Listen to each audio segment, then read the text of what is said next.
Donc on va revoir brièvement cette histoire-là. En fait, les façons dont les attaquants exploitent les opérateurs de compte. C'est ce que j'ai fait dans la précédente vidéo. En fait, on a l'utilisation des groupes intégrés qui est une pratique souvent utilisée par les organisations utilisant l'Active Directory de Microsoft. L'un de ces groupes, les opérateurs de compte, est couramment utilisé pour l'administration de base des utilisateurs. Et au fur et à mesure qu'une organisation grandit, les dangers de l'utilisation de ce groupe augmentent. Si l'utilisation des opérateurs de compte se poursuit sans examen ni aucune gouvernance, des failles de sécurité sont tout simplement ajoutées à l'organisation. C'est-à-dire que vous retrouverez ce type de failles dans des grosses structures. Ok?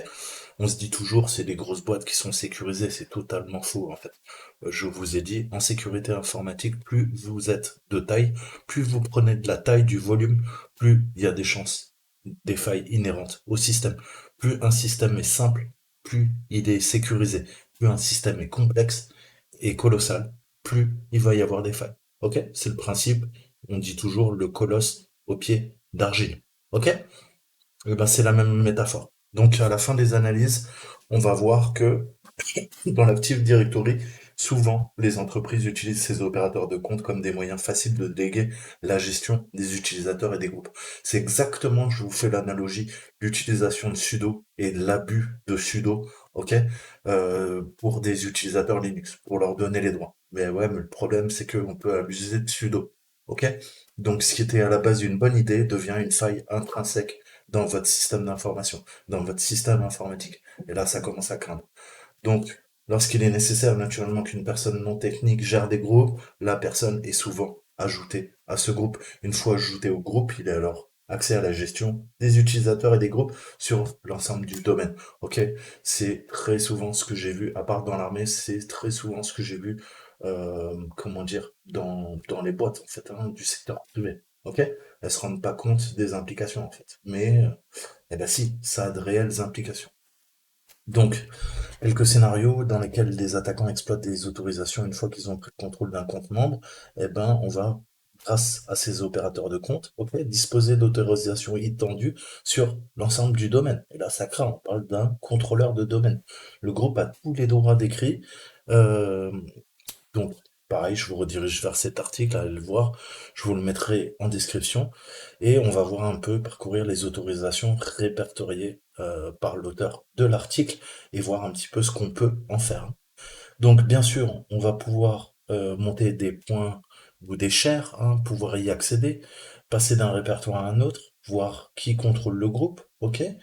Et bah, très souvent, les attaquants ne cherchent pas toujours un contrôle administratif complet du domaine, mais juste des informations sur les serveurs ou les postes de travail. Et une fois qu'ils ont récupéré les informations qui les intéressent exfiltrées, à la limite, ils s'en foutent de pouner complètement la machine, quoi, hein. Tu continues jusqu'à que tu aies récupéré les ressources qui t'intéressent.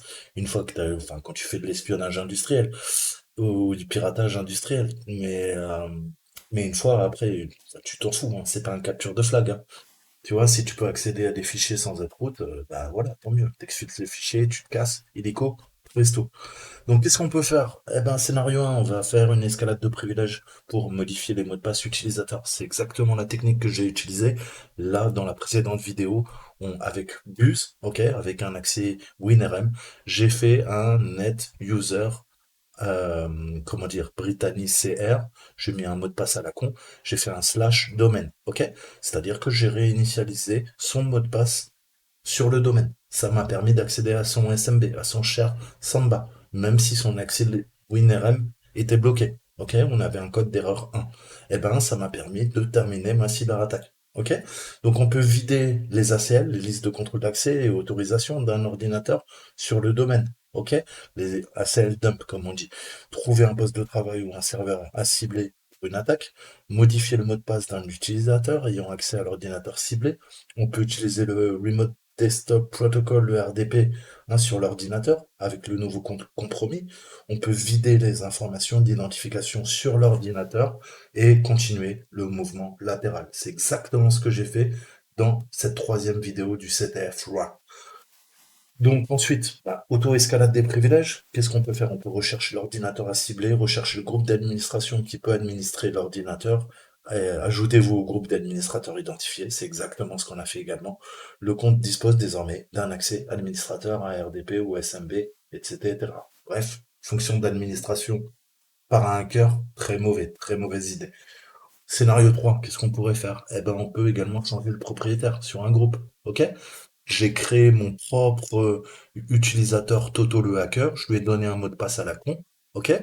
Je lui ai dit, bah écoute, tu t'ajoutes en tant qu'utilisateur local sur le domaine, mais après, via le script de Brittany, comme on a pu le voir, on lui a demandé d'ajouter notre utilisateur Toto qu'on a créé en tant qu'administrateur, avec le net local group Toto le hacker, enfin administrateur Toto le hacker slash add, ok?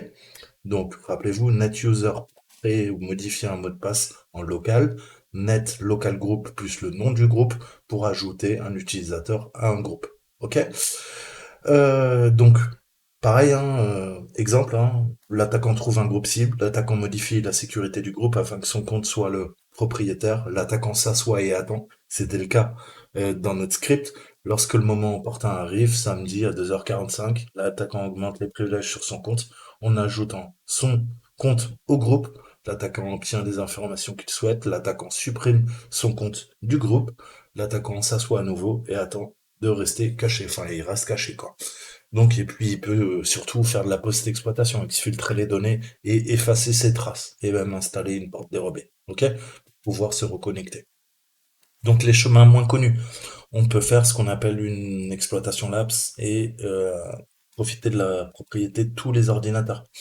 Parce qu'on a un accès administrateur local complet à toutes les machines du domaine, ok? Si on est administrateur local du contrôleur de domaine, eh ben toute la forêt, toutes les machines qui composent l'arbre, hein, l'arbre compose la forêt compose eh ben, toutes les machines de l'Active Directory d'un contrôleur de domaine. Ça veut dire que potentiellement, vous pouvez récupérer l'accès à des dizaines, à des centaines, à des milliers, à des dizaines de milliers de machines. Ok? Donc, lors d'une menace persistante avancée, un APT, vous voyez le risque. Ok? Donc, Account Operator contrôle tous les attributs sur les objets de classe utilisateur. Donc, je vous ai dit, on parle d'objet. L'objet de classe ordinateur est une sous-classe de user. Hein, allez voir les opérateurs de compte et les classes. L'attribut Labs, il est mappé sur les objets ordinateurs et l'attaquant hérite en fait des droits sur Labs et tous les ordinateurs du domaine. Donc ça, c'est extrêmement sensible. Enfin, scénario 5, autoriser l'ouverture de sessions locales sur les contrôleurs de domaine, c'est-à-dire configurer via un objet la stratégie de groupe AD par défaut. Donc là, on va modifier les GPO, hein, c'est ce qu'on appelle l'exploitation des GPO, où tous les objets sont gérés par des politiques de sécurité qu'on appelle GPO, ok, sur un serveur Windows, ok. Et c'est grave parce que si on a accès au compte administrateur de l'hyperviseur, eh ben l'attaquant va se connecter naturellement à l'hyperviseur, pouvoir se focaliser sur le contrôleur de domaine, exécuter l'hyperviseur, et il va pouvoir utiliser un compte opérateur de compte compromis pour se connecter au contrôleur de domaine. Ok, donc il y a plusieurs possibilités, mais le résultat est le même, quoi. L'ensemble de l'entreprise, en tout cas du contrôleur de domaine qui est impacté, est compromis. Ok, toutes les machines sont compromises. Voilà, allez voir cette vidéo, vous avez le site là, et franchement creusez, ce mec est très très bon. Bad Blood, Bloodhound. Si vous voulez apprendre plus en red teaming, allez voir ça. Ok, et puis moi je vous dis à très bientôt. Ciao ciao.